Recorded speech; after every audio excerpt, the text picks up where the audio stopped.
Okay. So once again, welcome you all. So this session, we will be talking about how to age with grace, right?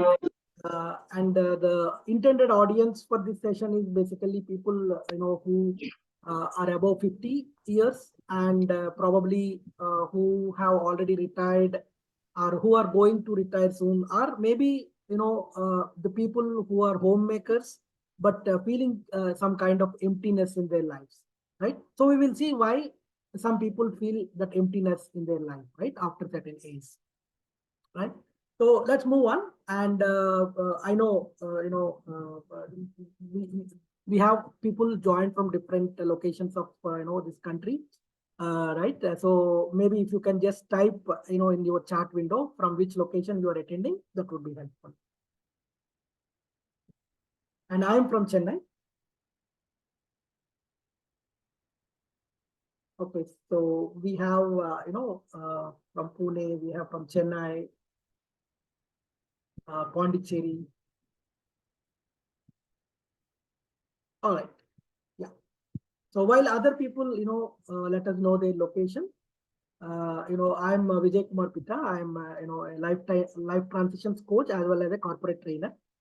So when I say life transitions coach, what I meant is I work on the different life transitions, be it, people who are moving from their college life to corporate life, are probably the people who are experiencing, some kind of midlife crisis, or some people, who are getting retired or already retired, and I'm helping them in the retirement transition so that they can navigate the transition smoothly.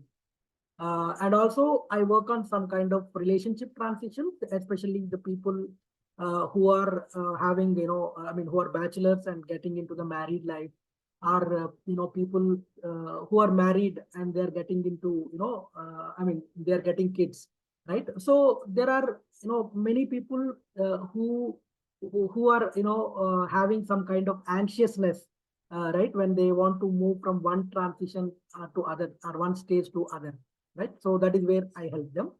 And my other role is as a corporate trainer. I work on employee development. It can be a soft skills or leadership skills, employee engagement, how to motivate them, how to retain them, and then employee well-being, basically mental health of the employees, mostly in the corporate side. Yeah. So that is my role, right? And then, so I'll just move on. So I want to share a little story here, right? So one of my friend, he met a doctor, and for a just general checkup, and doctor checked him, and he advised that my friend should walk more, and then drink more water and reduce I mean soft drinks or hot drinks kind of thing, and then he should have more homely food or homemade food. He should have more vegetables. He should have less meat, and then better to avoid the driving and take public transportation. So my friend got confused, and he asked the doctor, right, is there everything okay, why are you telling me all these things now? And the doctor is a family doctor, and so he knows about my friend's situation. So he said, because you are getting retired, and you will not have more money because there is no more salary for you, so you have to be more cautious in your spending, right? So we don't stop having fun when we get old, but we get old when we stop having fun. Though this story is, intended for humor, this is unfortunately, sad reality for many people. When they get retired, they have less money. So we will discuss that also as, one of the slides. Okay. Before I move on, hope you are all able to hear me properly. Yes. Thank you. Thank you. So today, we will be focusing on, the psychology of aging, right? What are the different stages of aging, and how do we cope up with transition issues. I mean, what kind of transition challenges we encounter, and then how do we cope it up, and what are the different dimensions of our life, and how do we live with purpose. Again, living with purpose is a very broad topic, so probably we will be just touching upon the basics here in this session, and going forward probably we will have more discussions on this. Yeah. So if you look at the lifespan stages, we all go through different stages in our life, right? So we, after birth, right, we get into early childhood, and after that probably we get into the schools, and then we get into the teenage life, pre-teens, and then teenage life, then adults, adulthood, late adults. Different, the life itself is a journey of transitions, right? But if we broadly classify it, probably, if we can get into four segments, right? One is up to 25 years, and then 25 to 50 years, 50 to 75 years, and above 75 years, right? So in the first 25 years, what do we do? Can you type it in chat window, or you can unmute yourself and tell me, what do we do typically, in the age up to 25 years? We are studying Yeah, and studying. enjoying life, going out Right, with friends, right, not worried about money, no correct, responsibilities. correct. Exactly. And I'm just looking at chat window. Yeah, play, study, and enjoy education, right? So that is what. So mostly we focus on, studies. We focus on our physical growth. We also focus on our personality development, right? This is what happens in the first 25 years. And then in the next 25 to 50 years, that is in the next 25 years, what do we do? Age of 25 to 50 years. Focusing on career, marriage, Yes. family, Career, marriage, higher family, studies, yeah, higher studies, yeah, career and earning, right? upgradations, Upgradations. Yeah. So um, typically we focus on career. vacations, Sorry, vacations. vacations. Yeah. Yeah. Correct. So up to, I mean, in the second phase of 25 years, what we do is we focus on our career, probably marriage life, family life, and then we get kids. Some people, and they focus on their kids, their growth, and then at that point of time, people also start getting into something called midlife crisis. So basically, like after people reach around 40, 45 years, typically this happens. So they start thinking about what am I doing with my life, right? Am I living my life with interest, or am I living my life in the way which I want to live, or is it because somebody else is forcing, or do I have any constraints and I'm just living with my constraints, right? So people start thinking about what am I doing with my life, is it really fulfilling life, right? That is what they start thinking. And then in the next 25 years, what do we do? Typically people attain, probably 55, 58, 60 years, and they get retirement age. And then they get into something called, empty nest syndrome, right? What happens is, after retirement, you will be having up to retirement, people have full workload, right? And then what happens is suddenly from the day of the retirement, there will not be any work. So from almost 100% or 150% of workload, it will become 0% workload. So, they go through some kind of transition. So they don't know what to do. Similarly, people like who are homemakers, who are not working, say typically if you take, when their kids are with them, right? And when their, kids are growing, typically all the homemakers, they get up early, they go through a lot of hustle bustle kind of life, and they cook for their family, they feed their family, and they give the lunch boxes, again they get ready, some kind of arrangements for the kids when they come back from school, their spouse, whatever it is, right? So they'll be living a very busy life. But when the kids are grown up, and when they leave their home, and when the kids go to other cities or other countries for the career purpose, these people, do not have, they have much more time to spend, but they do not know what to do with that time, right? So they kind of get into something called emptiness syndrome. And of course, due to the aging, they also start getting some kind of health issues. And people also will have some kind of isolation, because when people are working, or when people are very busy, they don't develop the network with other people. Mostly, they spend with their family, or probably they spend with their colleagues, right? But once they retire from their work life, the colleagues may not be engaging them every day, right, and every minute. So what happens is, they get a kind of isolation. Similarly, even the homemakers, they are fully dedicated to their family life, and they're very busy with their life, and they don't have time to spend with any of other relatives and all other neighbors. But then suddenly, when the kids go out of the home, what happens is they feel some kind of isolation, right? That is what happens in 50 to 75 years. And now the last phase is above 75 years. And that is where, of course, the declining health happens. And then, they depend on other people to perform their regular day-to-day activities. And of course, death is, again, inevitable, right? So these stages, we transition from one stage to other stage, and it is, common for everybody, right? But what happens is, when you are studying, right, what do? You prepare for it, right? You plan for studying. Probably, you say that I want to do a BA or a BCom or MA, MCom, PhD, whatever it is, right? You plan for it. Or at least, you plan for it with help of your parents, correct?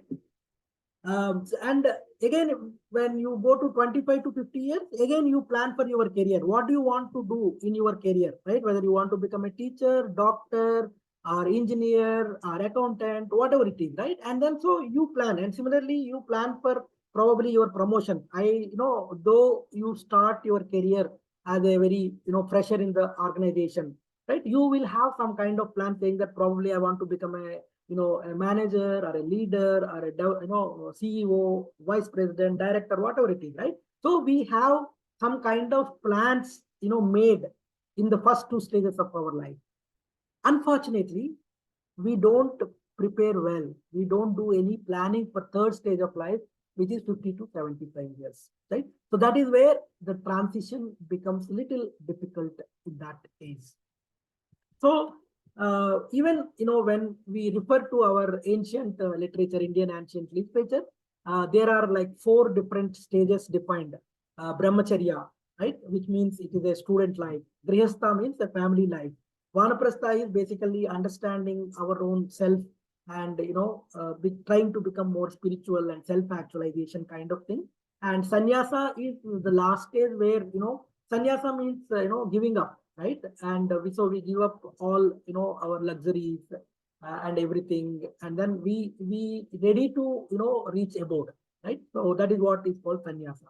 So now this session we will be mostly focusing on this 50 to 75 years age, because that is where in my independent research, what I found is many people, they don't plan for this stage at all, right? Because of course above 75 years it is not predictable, so we cannot definitely plan for it. But many people plan for their studies, their careers, but they never plan for what they need to do when their kids go away from the home, or what they need to do when they retire. So that is where we will be focusing today. Yeah, is it clear? Any questions so far? No, clear. Thank you. Please feel free to stop me if you have any questions. Yeah. So now, for mastering the transition, right, we have 2 things.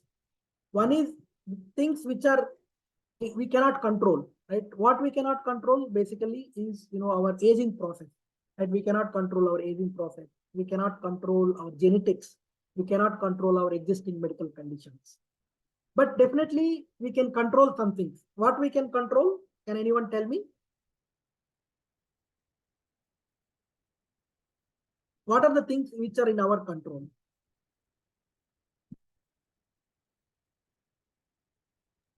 Our emotions, how are we going to react to a particular situation? Correct. Your Our health, emotions, our your food, your behaviors, lifestyle, all these life, things. yes, lifestyle, spending, how we respond to crisis, Sundar sir is telling, and then mind, right? Yeah, so these are in our control. So when we want to master the transition, we need to focus on what we can control, right? Basically, the environment. And environment means, where do we want to live, right? Or, what kind of friends we want to have, whether do we want to continue with, some kind of toxic relationships, or whether we want to, have more, meaningful relationships, right? And our lifestyle, as you mentioned, and then our behavior, how do we respond to the situations, right? See, we may not have control over the situation, but definitely we have control over how we respond to that situation. So that is pretty much in our control. So if we can manage these things, probably our transition becomes much more smoother, right? So let's see what are the transition challenges, right? Especially in the 50 to 75 years. Can anyone tell me, either you may be, already facing it, or you may have observed in somebody else, or you may be experiencing it, right? Whatever it is. So what are the some of the transition challenges?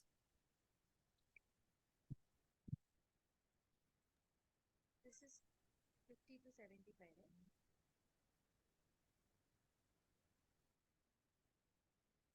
right? Any guesses? What are the transition challenges?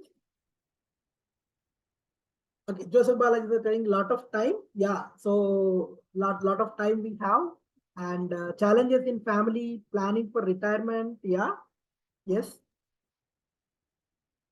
Are we So if talking you, from 50 to 75, right?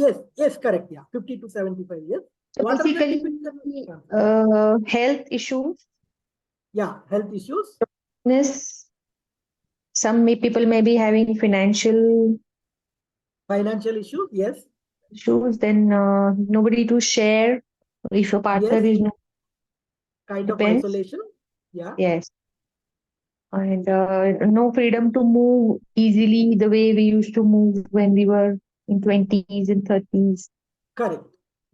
Because of probably health issues or whatever it is, right? Emotional issues, maybe, Sorry. uh, frustration, Yeah, difficult, frustration, not no mobility, no uh, mobility. yeah, and weakness of eyesight and body, and all those also adding to Yeah, frustrations. correct, exactly. And then, decline in self-respect, right? Yeah, Joseph Bala is telling confidence crisis. Yes. you forgetfulness and all those. Yeah, forgetfulness and all those things, right? So typically, if we look at it, there are some psychological factors like loss of identity, right? So this happens, Mm. especially, when you are working in an organization, you are respected because of your position, right? Many times, like, Mm. okay, I'm a vice president, or I'm a director, I'm a manager, kind of thing. So typically, when you ask, the people who are retired, they say that I'm ex commander, or I'm ex lieutenant, or I am ex doctor, or I am ex engineer, kind of thing, because they don't want to tell that they are retired. They still associate themselves with the previous role, right? So what happens is, that happens because they don't want to tolerate that loss of identity, right? When they are in the organization, especially when they are in the, big, higher positions, right? They get a lot of respect and value because of their position. But until the retirement, they enjoy that respect, they enjoy that work, and then suddenly, from the next day onward, probably, nobody cares them, right? Especially it happens in the private organizations, right? Or even if you take, like, case of a teaching job, right? Teachers, get a huge respect from the students, right? When they are in the schools. Of course, after that also, few students go and respect them, but they don't enjoy the same kind of, respect what they get when they are working, right? So that loss of identity happens, and people do not want to lose that identity, right? That is a bigger transition challenge, right? And then social isolation, as you mentioned that, right? Again, we have very close knit, network. maybe I'm working in an organization, only very few people I know, my colleagues. I go out with them, and I spend my time with them, most of the time with them, right? But when I'm out of the organization, I don't have anybody to spend. So when I retire, nobody comes and talks to me so often, right? And this also happens for the people like who are homemakers, very busy, right? So they're so busy that they don't manage, that they don't maintain the their network or their relationship with their friends, relatives, and all. And suddenly, when the kids go leave home, they feel this kind of isolation. Okay, they don't have anybody to talk, right? And then financial concerns is one of the biggest thing many people face, because in their retirement age, probably they don't have the kind of income which they used to get earlier. Now they have to depend on the pension, and if it is a government organization, probably you have the pension plans and all. But maybe private organizations, you don't have any pension. They have to plan. If they don't plan properly, what will happen is they get into these kind of financial concerns. Yeah. And then the boredom and lack of routine. So this is another, this is probably the biggest challenge in the people who are above 50.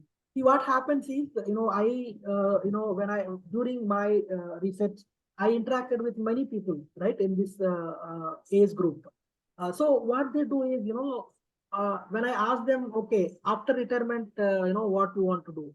They say that, after retirement or after my kids, leave my home, when they go to other countries or other cities, so what they say is, what they used to say is, I have a lot of time. I can do whatever I love to do.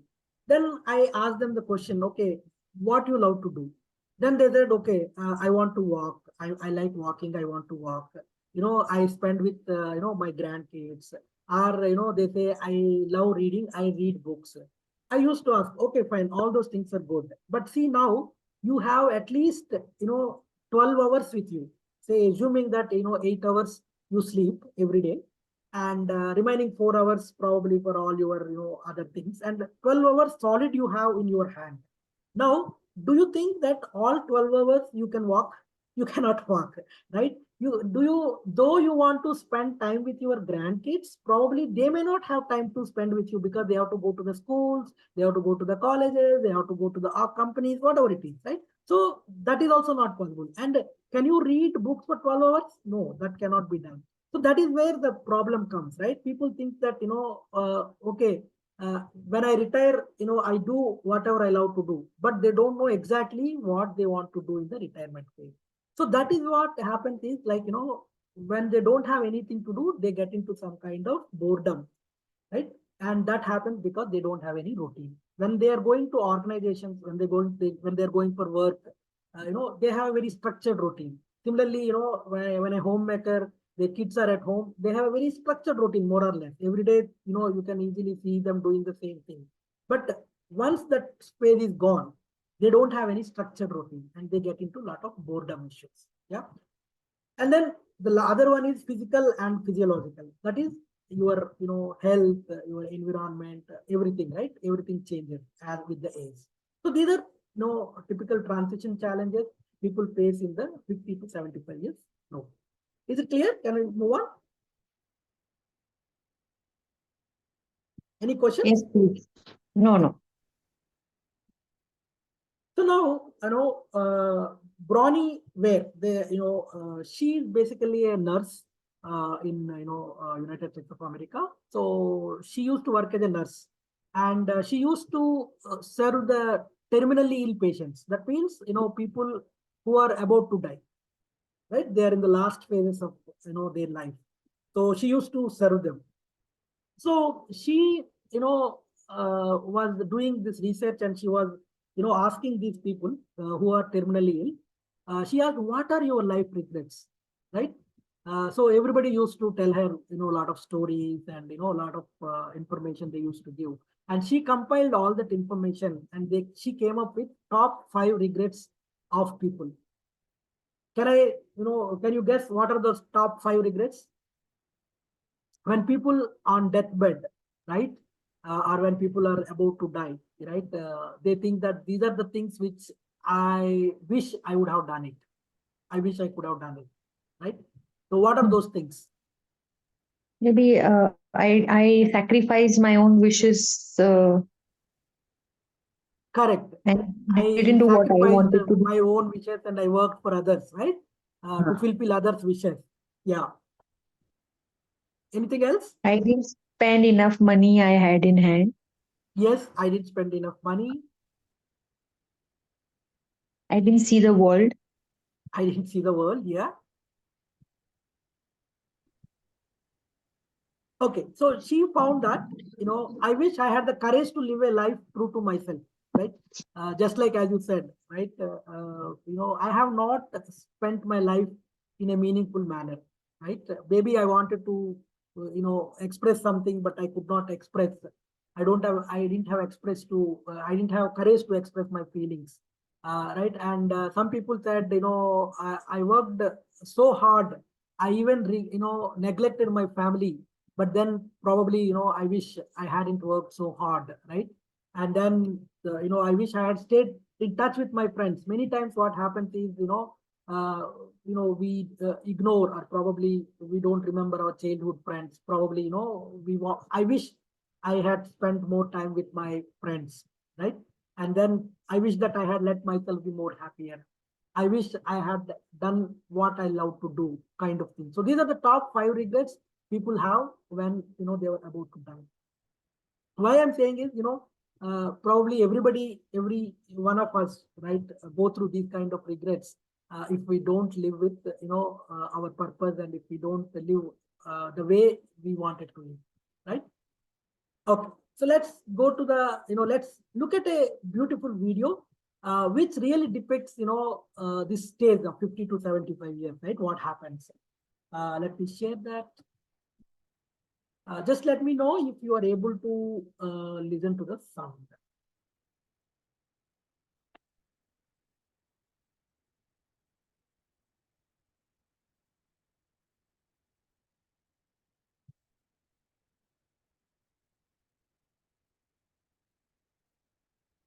Just give me a minute.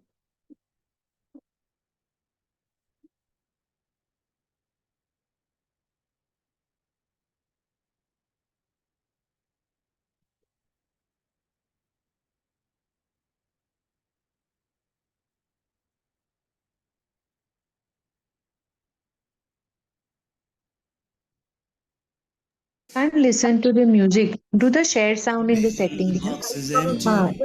now it's come. Don't ring at all. I'm getting bored out of my head. I don't know who to call.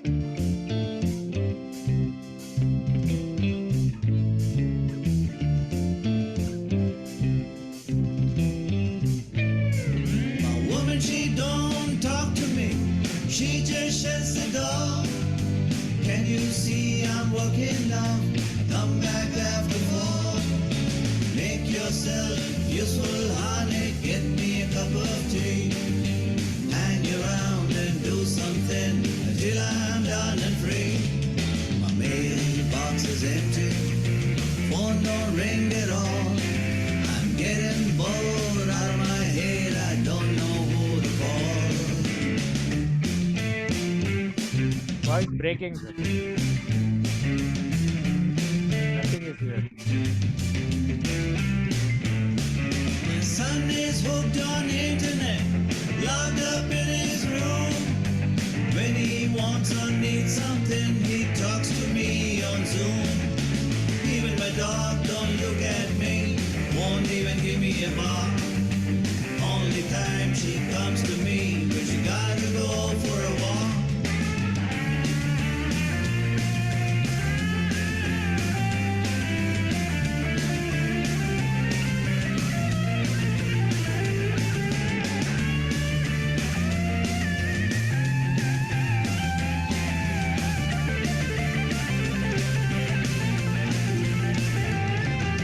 So I pick up my old guitar, sing myself a song, play some riffs and try some bends, hold an awful long. I thank the Lord I still got all my good old friends, always there to join me for some elbow bends. My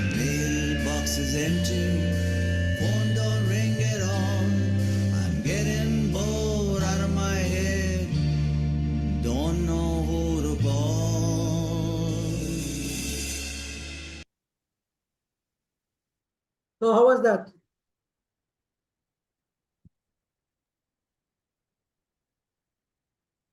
Are you there with me? Yes, Yes. yes. Yes. Was it good? So that, the reality exactly as Sundar is telling, it's a reality. Yeah. So we are back to the slides. Hope you are able to see my slide again. Can you confirm? Yes. Yes. Yeah, you're able to see my slides, right? Yeah. Yeah. Thank you.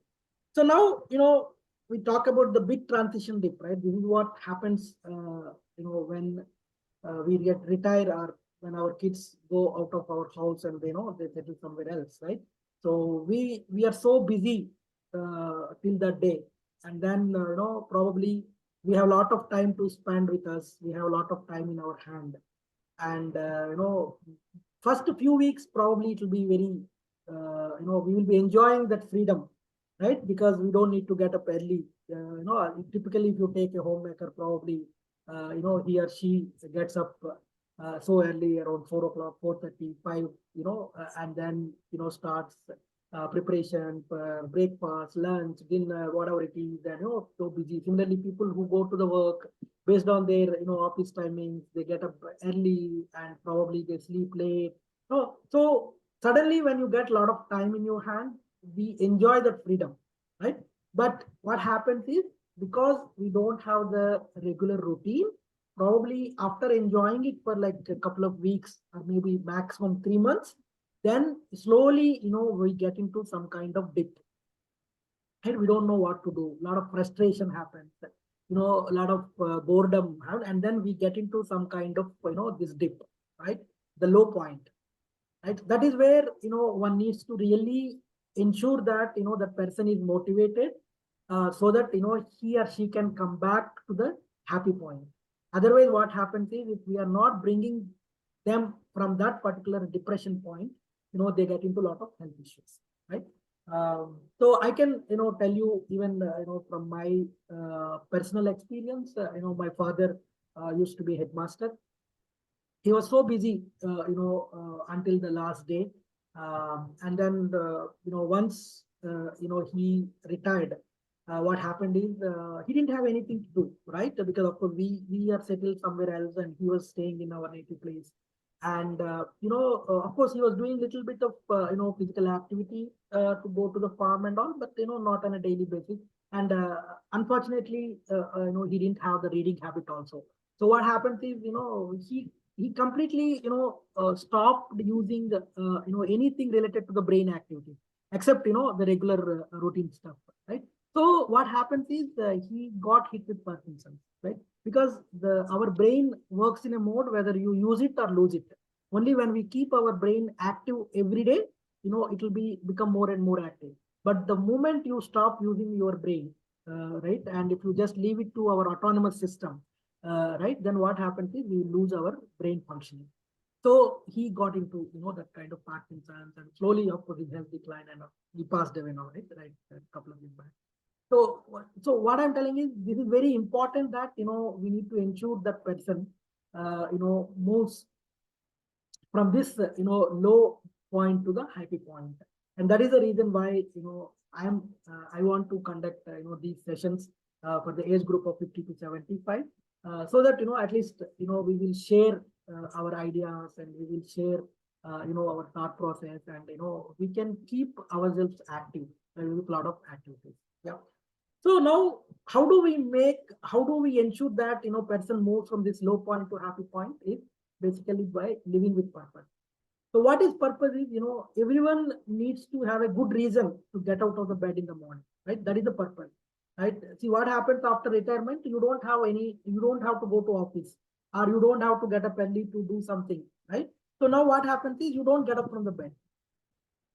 Correct. So because many times it happens, right? If we don't know what to do, then what we will do, we will spend in bed only. We will not get up, right? But that is not good, if we are doing it for a longer time. So that is the reason why we need to identify what is the purpose, and how can we make, our life into a more structured manner. How can we bring a routine to our life, right? Again, when I say routine, it is not that, when you are working, or when you are having a busy life up to 50 years, probably you are spending more hours for work, right? Probably you are burnt out also. But I'm not saying that you should do the similar kind of work, but at least have some kind of routine, have some kind of schedule.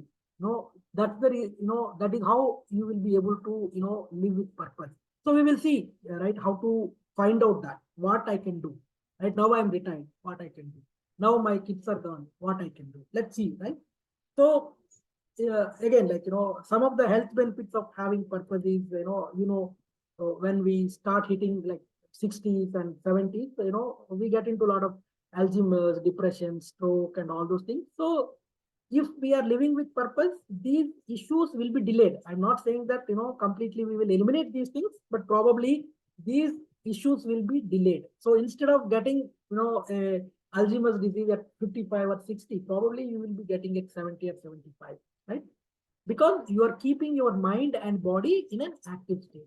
The moment that you keep your mind and body in active state, our overall health will be improved, our brain functioning is improved, we will get higher life satisfaction and all those things, right? And of course, we can increase our lifespan as well, right?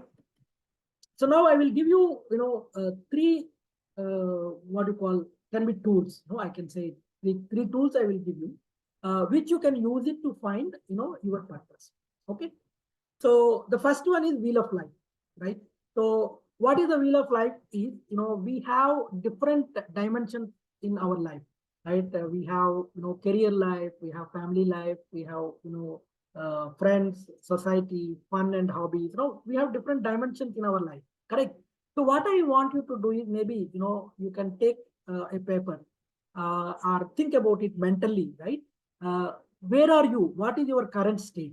Say, for example, you take a dimension of finance, right? How much satisfied you are with finance status? Is it like if you say 1 to 10, are you at 8? Are you at 6? Are you at 5? What state you are?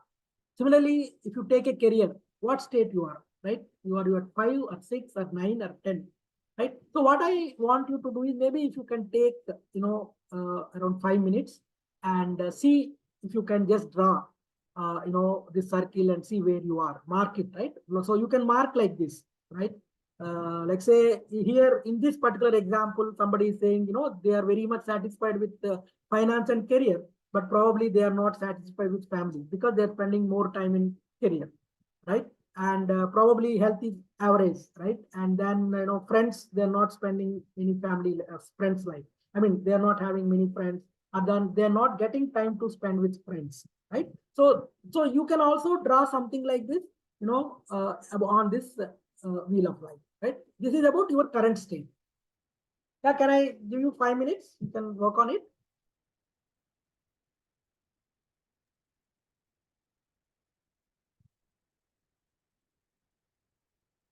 This forms the basis.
And once you mark your current state, just let me know. So you can just say done so that I can move forward.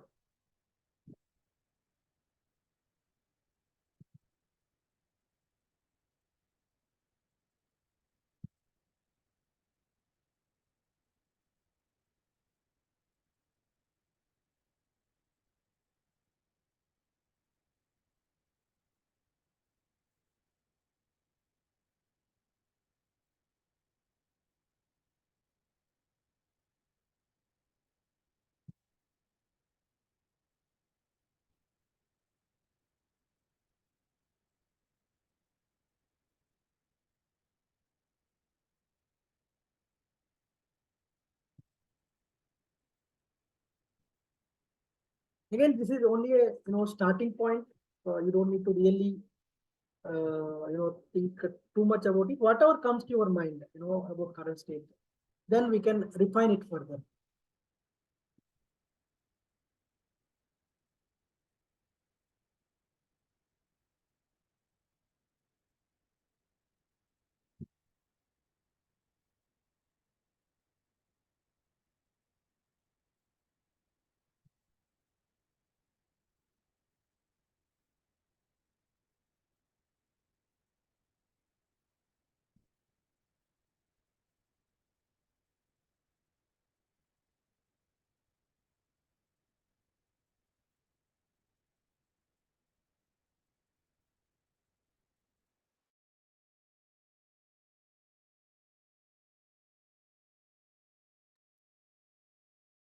Okay, so I mean, you don't need to tell the overall score or something like that. But for each of the dimension, you just find out what is your current state. Okay, again, you don't need to tell me because it again varies from everybody, right? It varies from person to person. One person may have a very good finance status. Maybe other person may not have that kind of financials. Somebody may be very much satisfied with family life. Maybe somebody else is not. So you don't need to, sum all these dimensions, but you just mark for each dimension what is your current state on 1 to 10 scale, right? Of course, I don't think anybody is zero at any of these dimensions. So 1 to 10 you can consider.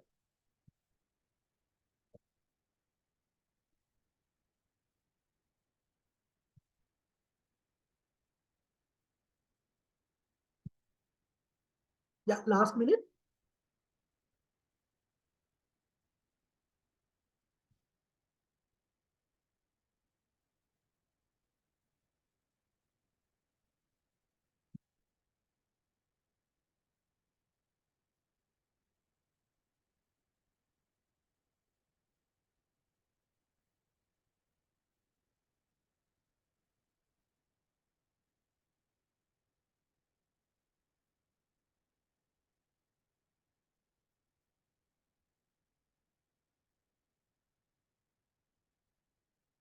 Have you done?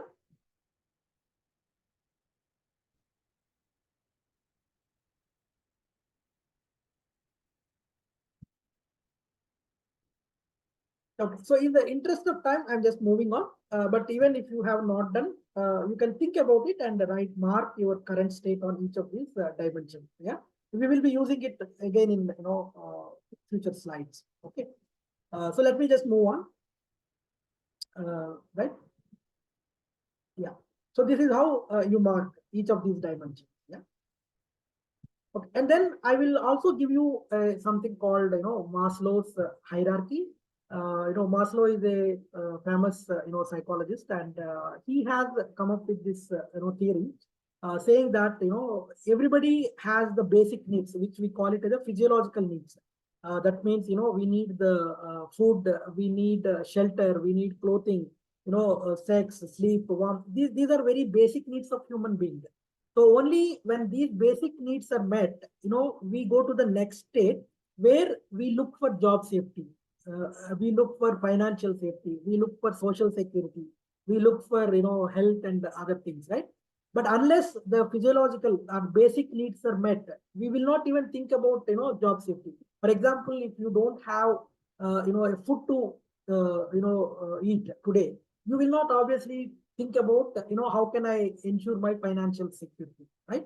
So only when the basic needs are met, you will go to the next level, that is safety needs.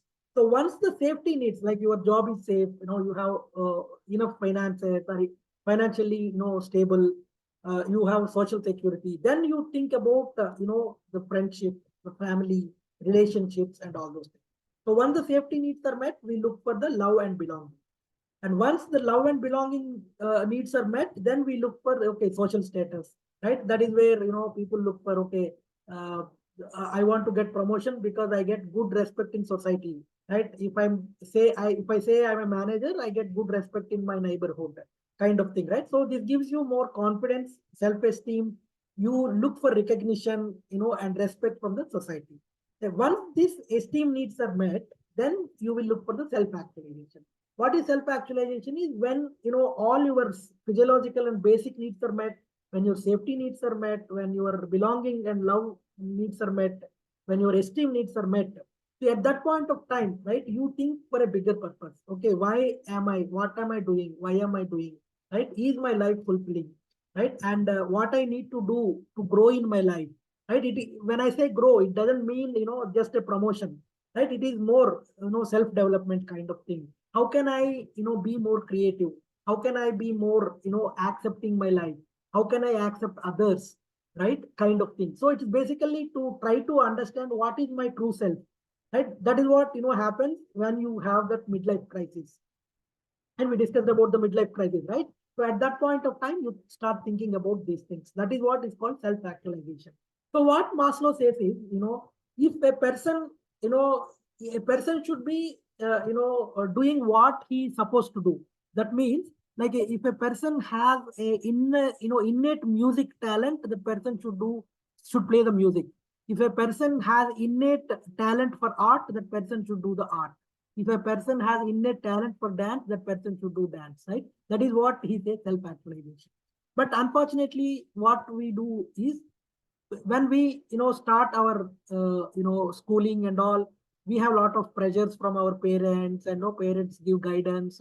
Whether I like it or not, sometimes I have to do, right? We see very common in our, Indian society, right? Okay, people, by the time, the child is born, at that time itself, parents decide, okay, my kid has to be a doctor, my kid has to be an engineer, my kid has to be a scientist, my kid has to be, a sports person, whatever it is. Right? Whether they are interested or not, what happens is they will take that, as a career, and they will start working in it. But maybe they are not fully happy, right? So what Maslow says is, at that stage, probably people start looking at what is my life? Why am I living? What kind of life I'm living? Is it fulfilling life or not?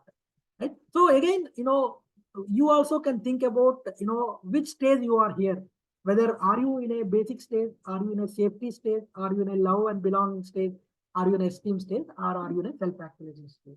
Accordingly, what you need to do is you need to think about how I can move my needle from this state to the other state. Right? How can I ensure that my basic needs are met? How can I ensure that my safety needs are met? Because otherwise, what will happen is, unless the previous state is achieved, you will not be able to move to the next stage. Right? This is one thing called Maslow's hierarchy. Is it clear? Any questions on this? Can I move No. on? Yes, yes. So the next one is, I will give you, this is called again Ikigai Framework. Probably you would have heard about what is Ikigai Framework, right? Basically, Ikigai Framework is developed by Hector Garcia and Mirels. So they studied Japanese culture, and they found why Japanese people are very happy, right? What is the they call it as a blue zone, right? There are some 3 or 4 blue zones in the entire Earth, and one of that is in Japan. So when they found more than 90% of the people in that area, they are all very happy, right? And so these people went and researched, okay, why are these people so happy? So then they found out that those people are doing what they love to do, those people are doing what they are good at, and those people are doing what society demands from them, and of course they are also getting paid for that.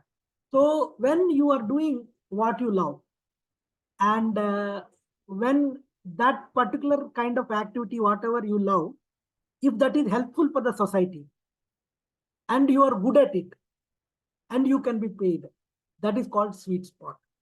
So that is what they call it as a ikigai. So now, after retirement, or probably after, your kids go away from the home, and they settle somewhere else, probably you need to think, about, okay, what am I good at, right? And what I would love to do, whether this particular, activity, whether that will be helpful for society. See, again, when we talk about purpose, it is not, one is that it should be meaningful for me. Again, as I said, the purpose varies from each person to person, right? So you need to think individually, we need to think, is it meaningful to me? The second thing is, whatever meaningful thing I am doing, whether that is helping society in one or some other way, right? In some way is it helping? And third thing is, in case if your financial status is not very good, I mean, if you're not financially stable, then probably you can also think whether whatever I'm loving to do and whatever society needs from me, whether that can also pay me, because you're already good at that. It can be anything, right? It can be, that is the reason why we could see, many people, especially during pandemic, right? You can see people who are passionate about cooking. They started their own, cooking channels. They're sharing their knowledge to other people. At the same time, they're also getting paid, right? So that is what, we need to find out. So here, this is another framework which will give you an idea what you can take up. Got it? So now what I want to do is, right? So here I have given some kind of activities which I feel all worldly desire is Maya. Yes, of course. That is where, the self-actualization state comes. Yeah. Okay. So these are some of the, potential activities to explore. Again, I'm not saying that this is a very, comprehensive list kind of thing, but you can think, in the similar lines and find out what you would love to do, what makes you happy, and so how society can get benefit from your activities, right? It can be a publishing a book, basically you are sharing a knowledge about it.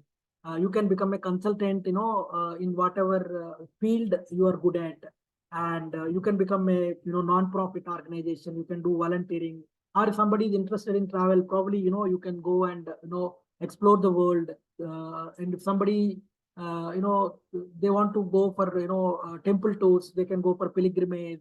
Somebody is interested in painting, but they didn't get chance to paint so far, probably they can start looking at it, right? All these things, these are just whatever is displayed here on the screen is just some of the examples which you can explore. Yeah.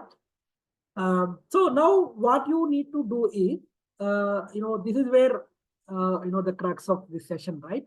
So you already looked at what is your current state in the different dimensions of your life, right? And now about Maslow's hierarchy, whether you are in the basic state, or whether you're the safety state, or love belonging state, or self-esteem state, or self-actualization state. And then you also looked at the Ikigai framework. So combining all these three things, now you can look at how your future you want to be, right? So for example, say, okay, I am good at finances, so I don't need to really worry. But probably in my family life, I didn't get chance to spend, so I want to increase my points from probably 5 to 8, right? Your current state may be 5, maybe how you want to go there. So look at it, and then again, you don't need to do it now, and that's why I said homework, right? So probably you can use the same wheel of life circle, whatever you use to mark your current state. On the same thing, you also mark your future state, so that you will know where you want to spend your time. So for that, you consider this, Maslow's hierarchy, Ikigai framework, and also the regrets, right? 5 top regrets, which we discussed. So all these 3 things together will give you, some kind of idea where you want to spend your future. Is it clear? Yes. Thank you, John. Yeah. So now, because in the interest of time, I'm just moving on. This one you can, take it as a homework and see. If you have any questions, please feel free to, let me know through WhatsApp.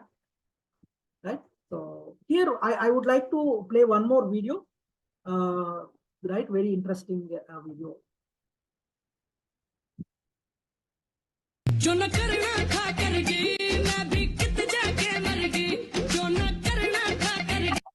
Are you able to hear the music?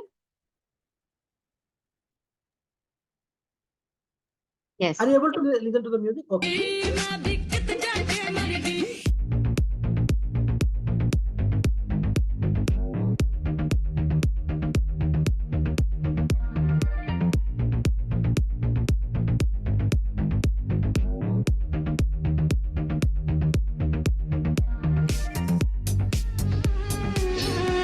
आज फिर जीने की तमन्ना है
So that is about, a story about, dancing Didi, right? She learned dance, but she did not get chance to practice it. She was working as a music teacher. And then, after 62 years, she found her passion and she started, creating those dancing videos and, that became a big hit. So basically, at that age, we need to identify what is our passion, what we want to do, and then probably work on it, right? That is the message. So life is, journey of miles, and we need to make it a journey of smiles, right? So the basic message here is, if we want to just live our life without doing anything, then we don't need to do anything, right? Years will be automatically added to our life. This year I am 50, next year I'm 51, the next year I'll be 52. I don't need to do anything to do that. But if I want to add life to years, not years to life, then definitely I need to work with my passion. Yeah.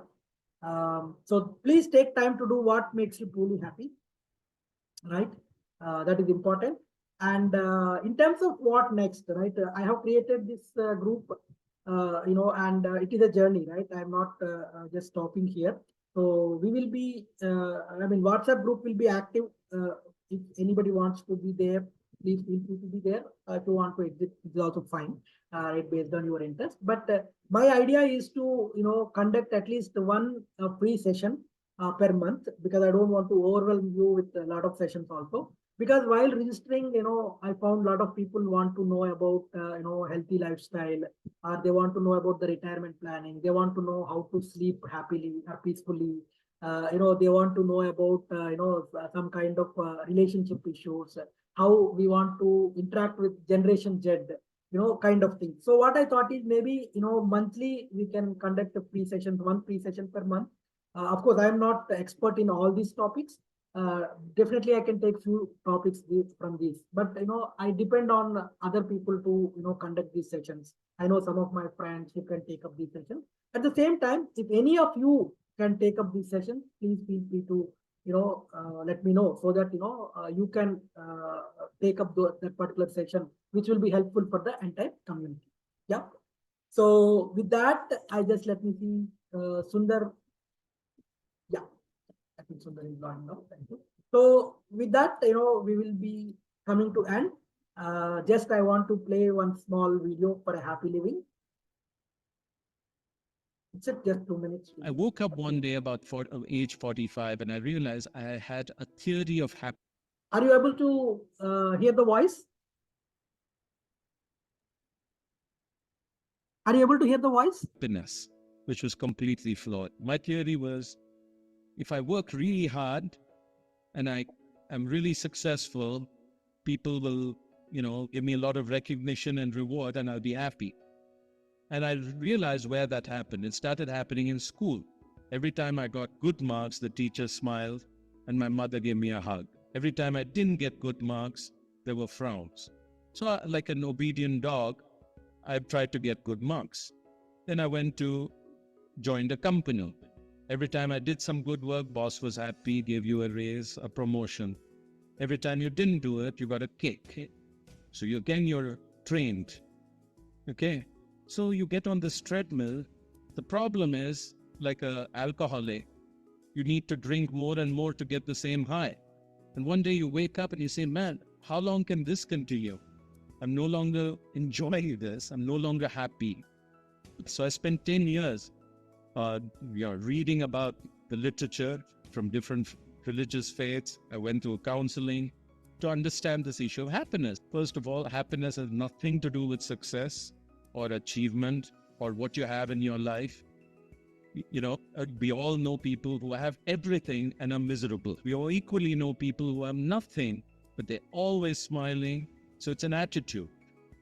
It's a psychologist called this synthetic. Synthetic means it's made, manufactured by our mind. And so the trick here is to control your thoughts. The second thing I learned painfully is the more you think about yourself, the more unhappy you're likely to be.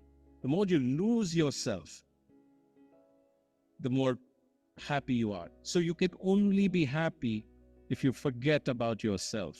It's been a very good lesson for me. The third one is acceptance. And there was a beautiful moment for me when the shoe dropped. Irfan Khan, the actor, he was dying, very young, cancer. And the person was interviewing. He said, "How are you able to smile when you know you're going to die in 2 months?" I said, "Well, I'd hope life would be different, but life has no obligation to give us what we expect." And then